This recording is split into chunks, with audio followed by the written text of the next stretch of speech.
काल रात्री आम्ही नाईट शिफ्टला आलो असताना 10:30 ते 11:45 या सुमारास 2 मोटरसायकलवर 5 लोक आले.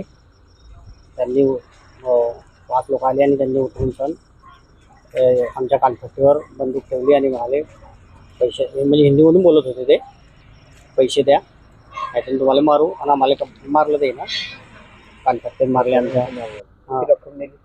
एक लाखाच्या वर जाईल रक्कम. कॅश नेली, सगळी तोडफोड केली, CCTV सगळं तोडफोड केलं, सगळं मशीन फोडल्या सगळ्या. 2 कर्मचाऱ्यांनी 2 लोक गाडीवाले होते. मुक्ताईनगर येथे रक्षाताई खडसे केंद्रीय मंत्री यांच्या पेट्रोल पंपावर काल रात्री 11 वाजता दरोडा पडला. यामध्ये 5 लोक सामील होते. 2 मोटरसायकलवर आले होते.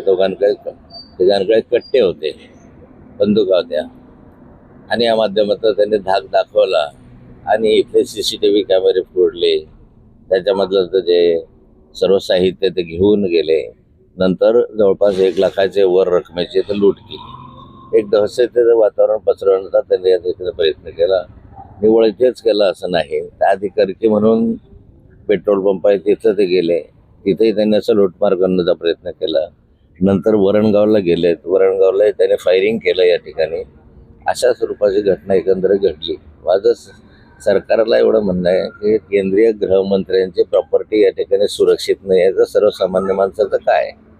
एक दिवसा ढवळा म्हणजे 11 वाजता हा मध्यवस्तीतला पेट्रोल पंप आहे. इथे गर्दी मोठ्या प्रमाणावर असते येणाऱ्या जाणाऱ्यांची. आणि अशाच ठिकाणी पोलीस यंत्रणा काय करते, अलीकडच्या कालखंडामध्ये जळगाव जिल्ह्यामधली कायदा सुव्यवस्था बिघडलेली आहे.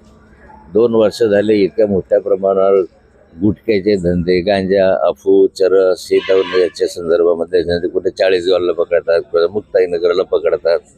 राजकीय संरक्षण असल्याशिवाय ह्या गोष्टी इथे घडू शकत नाही. पोलीस यंत्रणा राजकीय दबावाखाली काम करतात म्हणून या जिल्ह्यातली गुंडागर्दी वाढलेली आहे, चोऱ्या वाढल्या आहेत, दरोडे वाढलेले आहे. आता इथं कोम्बिंग ऑपरेशन केलं तर शेकड्यानं या ठिकाणी आपल्याला देशी कट्टे मिळू शकतील अशी स्थिती आहे. पोलीस यंत्रणा हप्ते खाण्यामध्ये मशगूल आहे. या पोलीस यंत्रणा निष्क्रिय झालेली आहे जिल्ह्यातलीच. खूप मोठ्या प्रमाणावर दरोड्यांची वगैरे संख्या होत आहे. लिचिंगमध्ये माणसं मरत आहेत आणि जामनेरसारख्या शहरामध्ये अशी स्थिती निर्माण होते. अलीकडच्या कालखंडामध्ये अनेक मर्डर या शहरामध्ये आपसातल्या गुंडागर्दीमध्ये झालेले आहेत.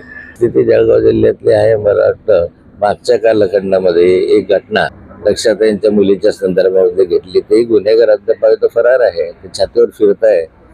राजकीय दबावामुळे त्यांनाही अटक होत नाही किंवा त्यांचाही जामीन रद्द होत नाही अशी स्थिती आता जी आहे. एकंदरीत कायदा सुव्यवस्था संपूर्णतः बिघडलेली आहे.